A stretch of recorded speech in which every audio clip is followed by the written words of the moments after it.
I think the words are actually sometimes more important than the meaning, because certainly his earlier poems that he wrote as a teenager, people say, oh, what on earth are they all about? What was he trying to get at? But I think that's exactly the point. They're not there to be analysed, they're not there to be discussed and studied. They're there because he wanted to listen to them and hear what they sounded like.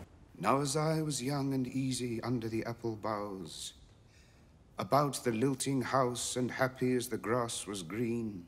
I think what appeals to me most about Dylan Thomas is the wonderful sound of his words, because he is one of those poets like Yeats and Donne and so on, where the sound of the words is just so crucial, and because what he's saying is just things like we get born, we live, and we die, and isn't it wonderful, and isn't it tragic? And that is about all he's got to say, but he says it in so many different ways and so powerfully and so movingly that he's, I think, quite easy to latch on to.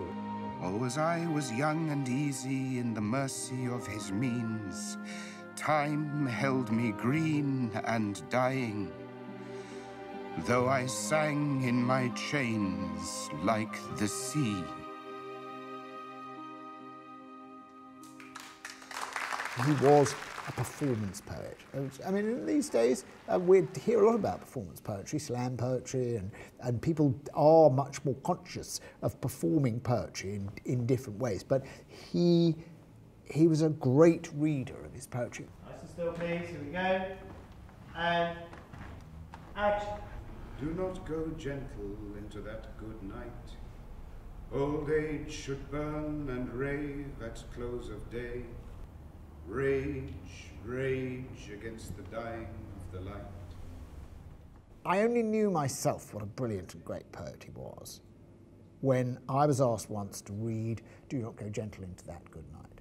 When you stand up on a stage and you have to read it out, you start to realise the internal rhythms and the structures of the poem by reading it aloud, which perhaps on the page you don't see. And as you do that, you think, gracious, this is an extremely complex piece of metre here in underlying this poem. And that if you follow the metre in the poem, which is quite complicated to begin with, that the sense of the poem becomes absolutely crystal clear. Good men, the last wave by, crying how bright their frail deeds might have danced in a green bay. Rage, rage against the dying of the light. Everybody that I've spoken to who describes their first time of discovering Dylan Thomas's work, they all have heard it.